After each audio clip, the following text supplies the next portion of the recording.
ఎమ్మెల్యేల క్యాంప్ ఆఫీస్లో కూడా ఎమ్మెల్యేలు ఉంటలేరు, హైదరాబాద్కి వస్తారు మొత్తం.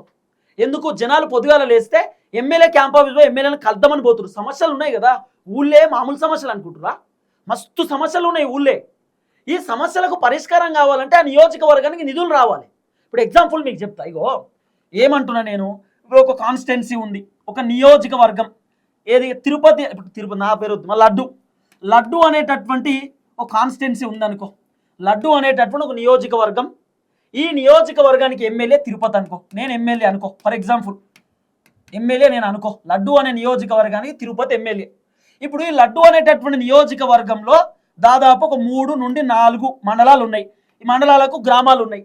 ఈ గ్రామాలలో సమస్యలు ఉంటాయి. ఒక్కొక్క గ్రామంలో తాగడానికి వాటర్ ఉండవు, అంటే బోర్లు ఉండవు, లేకపోతే రోడ్లు ఉండవు, లేకపోతే మోరీలు ఉండవు, లేకపోతే ఇట్లా రకరకాల సమస్యలు, ఉండడానికి ఇల్లులు ఉండవు, లేకపోతే వ్యవసాయ పంటకు నీళ్లు ఉండవు.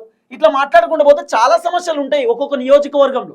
మరి ఈ సమస్యలన్నిటికీ పరిష్కారం చేయాలంటే ఎమ్మెల్యే జేబులకి వెళ్ళి పైసలు పెట్టుకుంటాడా? పెట్టుకోడు కదా. ఎమ్మెల్యే జేబులకి వెళ్ళి తీసి పైసలు పెట్టుకుంటారా? పని చేయాలంటే చేయరు, అట్లా చేయరు కదా. ఎమ్మెల్యేలు ఎట్లా పని చేస్తారు? ఈ లడ్డు అనేటటువంటి నియోజకవర్గానికి రేవంత్ రెడ్డి లేదా ముఖ్యమంత్రి ఎవరైనా, రేవంత్ రెడ్డి అయినా ఎవరైనా, ముఖ్యమంత్రి నియోజకవర్గానికి ఏమైనా నిధులు శాంక్షన్ చేస్తారు. నిధులు అంటే ఓ 100 కోట్లో 50 కోట్లో ఆ నియోజకవర్గ డెవలప్మెంట్ కోసం ఫండ్ నిధులు గవర్నమెంట్ నుండి రావాల్సినటువంటి ఏదైతే బడ్జెట్ ఉందో అది శాంక్షన్ చేస్తే, ఓ 50 కోట్లో 100 కోట్లో శాంక్షన్ చేస్తే, అప్పుడు ఎమ్మెల్యే ఏం చేస్తాడు? ఈ ఊర్లో ఉన్నటువంటి వాటర్ ప్రాబ్లంకి సొల్యూషన్ తీసుకొస్తాడు. ఓ వాటర్ ట్యాంక్ కట్టడమో, బోర్ వేపియడమో, లేకపోతే అక్కడ బాయ్ వేయడమో ఏదో ఒకటి చేస్తాడు. ఓ పైప్ లైన్ ఇచ్చడో ఏదో ఒకటి చేస్తాడు. తర్వాత డబుల్ బెడ్రూమ్లు ఏదో ఒకటి కట్టిస్తాడు, రోడ్లు వేపిస్తాడు, మోరీలు వేపిస్తాడు, ఇవన్నీ చేస్తాడు. గవర్నమెంట్ నుండి పైసలు వస్తున్నాయి కదా ఎమ్మెల్యేలు చేసేది.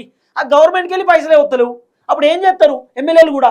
అందుకే ఎమ్మెల్యేల కోపం వచ్చి రేవంత్ రెడ్డి చెప్పినా, రేవంత్ రెడ్డి ఇస్తలేడు మాకు నిధులు, హైకమాండ్ తోనే మాట్లాడుకుందాం అని చెప్పి మల్లికార్జున ఖర్గే తోటి ఎమ్మెల్యేలు ఎందుకో మల్లికార్జున ఖర్గేకి రేవంత్ రెడ్డి పైన కంప్లైంట్ ఇచ్చిర్రు అనేది వినబడుతున్న చర్చ.